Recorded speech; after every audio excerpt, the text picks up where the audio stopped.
충성! 안녕하십니까. 하나은행 부동산 투자자문센터 공식 탑건 김홍입니다. 안녕하세요. 빌드블록의 안혜성입니다. 지난 시간에 말씀드렸듯이 많은 분들이 미국 부동산 투자에 대한 관심을 가지고 계시는 반면 물리적 거리와 제도적 차이 때문에 투자를 망설이시고 계시는 분들이 많거든요. 하지만 성공적인 투자를 위해서는 그 시장에 대한 지속적인 관심과 전문가들의 다양한 의견을 청취하는 것이 중요하다고 생각합니다. 맞아요. 그래서 지난 시간에 저희가 미국 부동산 투자에 관련한 이야기를 들려드리지 않았습니까? 이곳이 바로 미국 부동산의 모든 것을 알려준다는 곳입니까? 네, 맞습니다. 이쪽으로 오시죠.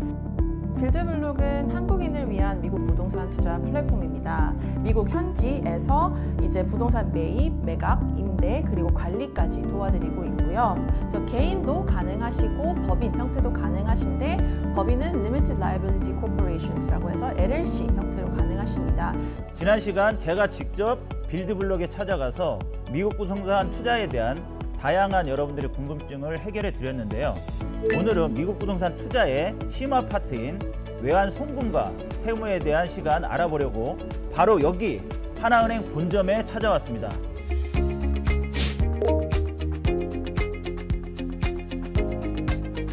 세무의 마스터 모시도록 하겠습니다.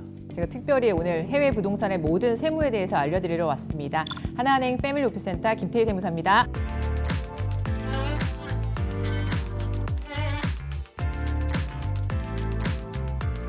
자, 그럼 외환 송금의 명인 모시겠습니다.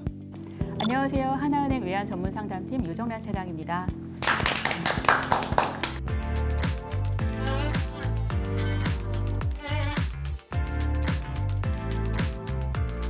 부동산이라는 게 통상적으로 구매만 하면 끝나는 물건들이 아니잖아요. 그렇죠. 부동산 계약서 체결 이후 부동산 구매 비용을 송금하거나 관련 소득에 대한 세금 신고가 남아 있습니다. 네, 어쩌면 이러한 과정들을 더 신경 써야 할 것 같은데요. 오늘 하나하나씩 짚어보도록 하겠습니다. 먼저 부동산을 구매했다면 비용을 송금을 해야 할 텐데요. 외환 송금은 어떤 방식을 통해 이루어지는 건가요? 보통 미국의 부동산을 취득을 하려면 사전에 은행을 방문을 하셔야 되거든요. 그래서 은행에 방문을 하셔서 해외 부동산 취득 신고를 하시면 됩니다. 그래서 보통은 해외 부동산에 대한 주소지나 그다음에 금액이 확정된 이후에 그 계약서를 가지고 오셔서 해외 부동산 취득 신고서를 작성을 해주시고요. 그리고 나서 신고된 금액으로 송금을 하시면 됩니다.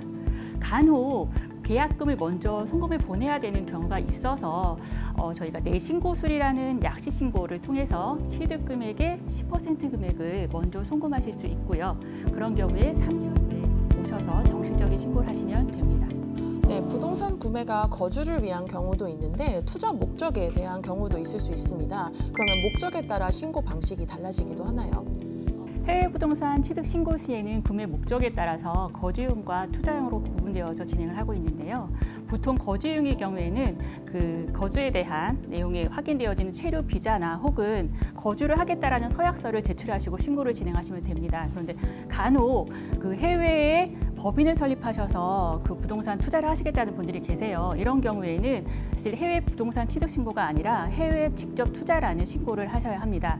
우선 표를 보시면 그 투자 목적물에 대한 내용이 해외 부동산인 경우에는 해외 부동산 취득 신고를 해주시면 되고요. 그리고 그 임대 사업을 목적으로 법인을 설립을 해서 투자를 하시는 경우에는 해외 직접 투자 신고를 하시면 됩니다. 내용상으로 보시면 우선은 신고 항목이 완전히 달라지기 때문에 그 사업 관리에 대한 내용도 달라지게 되는데요. 우선 해외 부동산 취득 신고는 신고를 한 이후에 취득이 완료가 되었다라는 등기 서류를 먼저 제출을 해주시고 그리고 난 다음에 2년마다 계속 보유를 하고 있다라는 내용의 계속 보유 입증 자료를 제출해 주셔야 됩니다. 그리고 부동산에 대한 내용으로 변경이 발생한다거나 혹은 부동산을 처분하시는 경우도 있으시잖아요. 이런 경우에는 변경 보고서나 처분 보고서를 제출해 주셔야 돼요. 그런데 이제 해외 직접 투자의 경우에도 마찬가지로 사후 관리가 있는데 해외 직접 투자 신고의 경우에는 우선 저희가 자본금으로 납입이 되었기 때문에 그 해당하는 자본금에 대한 지분 취득이 완료가 되었다라는 증권 취득 보고서를 제출해 주셔야 되는 거고요. 그리고 이제 사업을 하시기 때문에 연간 사업 실적 보고서 그리고 마찬가지로 사업에 대한 내용이 변경 사항이 발생하거나 혹은 사업을 접으실 수도 있으니까 변경이나 처분에 대한 보고서를 제출하시고 투자했던 자금을 회수를 하는 절차를 거치셔야 됩니다. 굉장히 복잡한 절차가 좀 수행이 돼야 되는 거군요. 네. 그렇다고 하면 해외 부동산 취득 신고와 해외 직접 투자 신고 어떤 것이 과연 좀 유리한가요?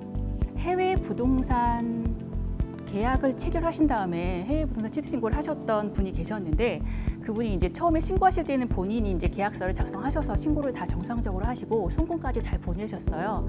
그리고 나서 이제 부동산 취득을 잘 했다라는 내용의 증권 취득 보고서를 증빙을 은행에 제출하는 과정에서 그 명의인을 보니까 이상한 명의가 있는 거죠. 그래서 이제 손님께 여쭤봤어요.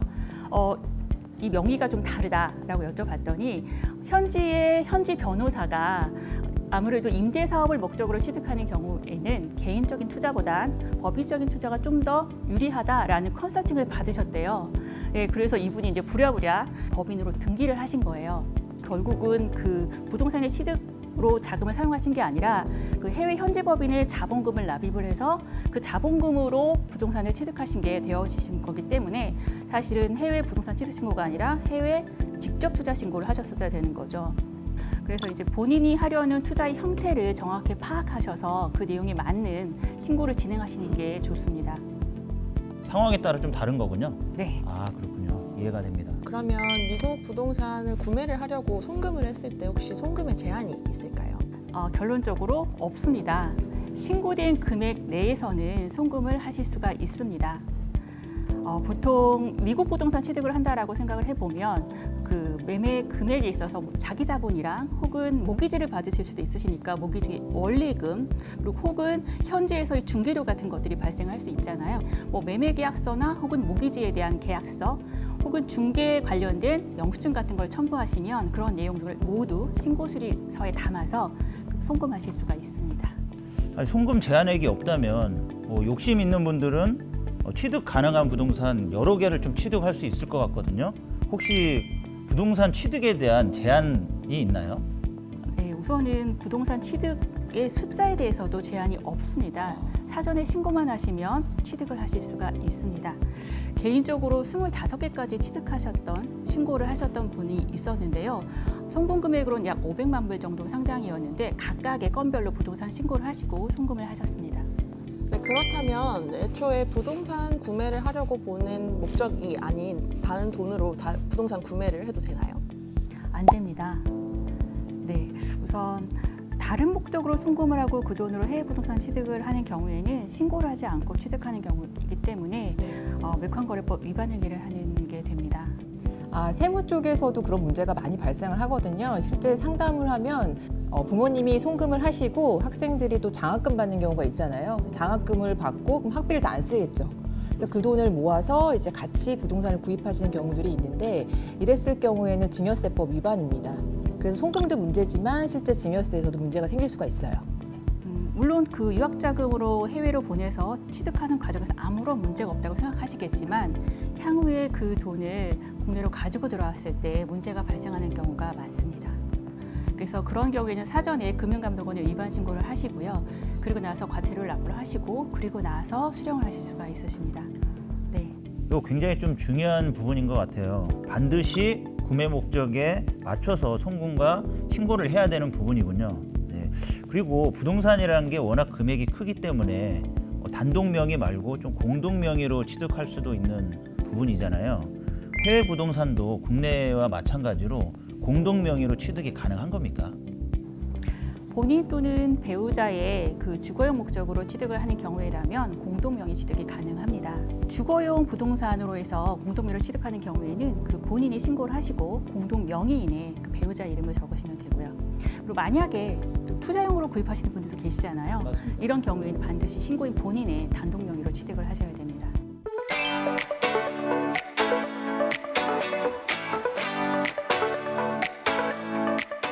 외환 송금도 중요하지만 세금 부분도 굉장히 중요하거든요. 그래서 세금 부분에 대해서 좀 자세하게 여쭤보도록 하겠습니다. 국내 부동산 매입 시에도 가장 고민되는 부분이 이 부분일 것 같아요. 1주택자냐 아니면 다주택자냐. 왜냐하면 주택 수에 따라서 세금이 좀 차별이 많이 되지 않습니까? 그렇다면 이제 미국 부동산 구매하게 되면 국내 부동산하고 미국 부동산하고 합산해서 세금이 부과가 되는 건가요? 일단 기본적으로 뭐 양도세하고 이제 임대소득을 제가 나눠서 설명을 드려야 될 것 같아요. 양도세는 아시죠, 우 의원님? 팔 때 내는 세금이잖아요. 근데 예를 들어서 제가 국내에 1주택을 갖고 있고 해외에 주택을 하나 구입을 했습니다. 그럼 저 몇 주택자죠? 2주택자. 그렇죠. 그러면은 국내에서 부동산을 팔 때 저희가 1세대 1주택 비과세 혜택이라는 게 있습니다. 그래서 12억까지는 양도세가 없고 그 이상의 경우에도 일정 공제 부분이 굉장히 큰 게 있는데요. 해외 주택을 갖고 계실 때에는 주택수에서 빼줍니다. 그래서 양도소득세, 절세를 받으실 수가 있고요. 그런데 이제 임대소득을 신고하실 때에는 주택수에 다 포함이 돼서 해외에서 발생한 임대소득하고 국내에서 발생한 임대소득을 다 합산해서 신고를 해야 됩니다. 그래서 세금별로 좀 다른 게 있으니까 판단해 보셔야 될 것 같고요.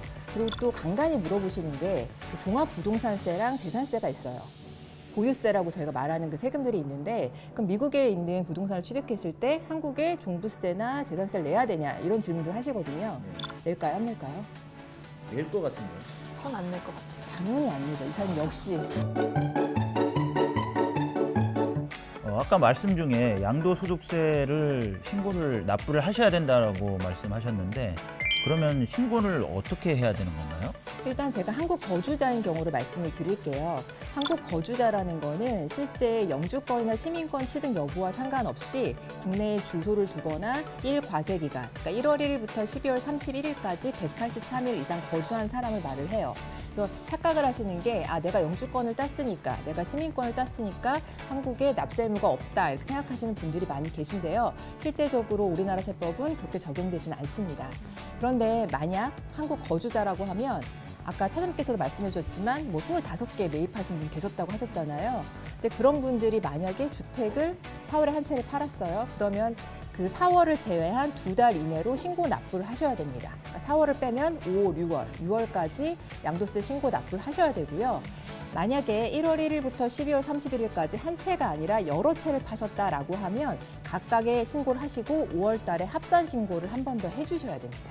네, 굉장히 좀 까다로운 좀 어렵죠. 절차군요. 세법이 좀 딱딱하고 어려운 부분이 있는데 놓치면 또 가산세라는 제도가 있기 때문에 꼭 챙겨주셔야 됩니다. 이 부분 좀 중요하게 유의하셔야 될 것 같네요. 네네. 네. 세무사님, 저희 사실 많은 고객님들이 저번 에피소드도 저희 설명해 드린 것 같은데 유한책임회사라고 번역되는 LLC의 설립을 많이 하십니다. 그럼 LLC를 운영을 하시다가 나중에 이제 처분을 하시고 한국으로 가지고 들어오셨을 때 세금 신고는 어떻게 해야 될까요? LLC를 청산하고 받는 소득을 저희가 배당소득으로 분류를 해요. 근데 그 배당소득은 그 다음 해에 5월에 다른 소득이 있으시다면 합산해서 종합소득 신고를 해주셔야 됩니다.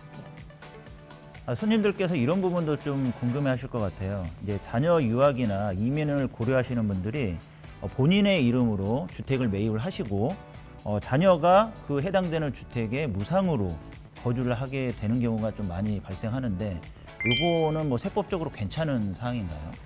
근데 이것도 아까 제가 앞에서 설명드린 것처럼 거주자냐 비거주자냐가 굉장히 중요해요. 그러니까 제가 이거 쉽게 말씀드리면 세 가지가 다 밖에 있어야 한다고 말씀드리는데요. 그러니까 증여자, 그러니까 부모 주는 사람, 그다음에 수증자 받는 사람 자녀, 그다음에 만약에 부동산 용역이 제공하는 그런 부동산이나 뭐 임대나 이런 게 해외에 있다라고 하면 한국에 과세권이 없습니다. 그래서 과세되지가 않는데 주의하셔야 될 건 이런 경우 있어요. 자녀가 이민을 갔고 부모님은 한국 거주자입니다. 자녀는 비거주자예요. 그리고 부동산은 해외에 있죠. 이런 경우는 우리나라 세법상 증여세 과세 대상입니다. 그리고 여기서 평가하는 방법이 굉장히 복잡한데 그 평가 방법은 제가 표로 좀 설명을 드릴 거고요.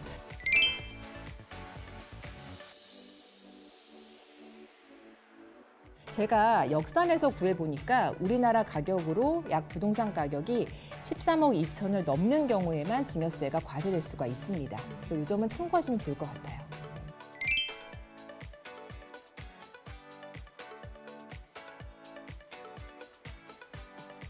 끝으로 그 투자자분들이 꼭 기억해야 될 부분 한 가지씩만 좀 언급해 주신다면 먼저 외환송금 전문가부터 말씀해 주시죠. 해외 부동산 구입을 계획하고 계신 분이라고 한다면 신고도 중요하지만 그 이후에 사후관리에 대한 부분도 상당히 신경을 쓰셔야 되거든요. 만약에 그런 사후관리를 하지 못하는 경우에 과태료 등의 처분이 받을 수가 있으세요. 그렇기 때문에 특별히 사후관리에 대한 부분을 좀 신경 쓰셔서 관리를 해주셔야 될 것 같습니다. 세무 전문가분께서는 한 말씀 해주시죠. 저희 유 차장님이 말씀해 주신 것처럼 그 외환 쪽도 보고하는 서류가 있듯이 세금 쪽에서도 거주자가 해외 부동산을 취득하면 보고하는 제도가 있습니다. 그래서 저희도 만약에 올해 취득하셨다면 내년 6월까지 해외 부동산 취득에 관한 보고를 하셔야 돼요. 이 점을 한 번 더 말씀드리고 싶습니다. 네, 중요한 사항들 짚어주셔서 오늘 너무 말씀 감사드리고요. 이사님, 지난 시간에 이어 미국 부동산 투자에 대한 전반적인 사항을 알아봤는데 오늘 시간 어떠셨습니까? 저는 사실 제가 알고 있던 지식보다 훨씬 더 전문적인 지식을 얻을 수 있는 기회여서 너무 좋았고요. 아마 미국 부동산 투자에 대해 관심이 있으셨던 분들도 오늘 되게 유익한 시간이 되지 않았을까 싶습니다. 미국 부동산의 투자 적기를 명확하게 알 수는 없지만 분명한 건 아는 만큼 보이고 관심을 갖는 만큼 만족스러운 결과를 얻는다는 사실입니다. 오늘 말씀드린 내용이 여러분들의 미국 부동산 투자에 조금이라도 도움이 됐으면 하는 바람과 함께 추가로 궁금한 사항이 있으시다면 언제든지 하나은행에 문의해 주시기 바라겠습니다. 자, 그러면 오늘도 다 함께 외쳐볼까요? 언제나 선택은 하나!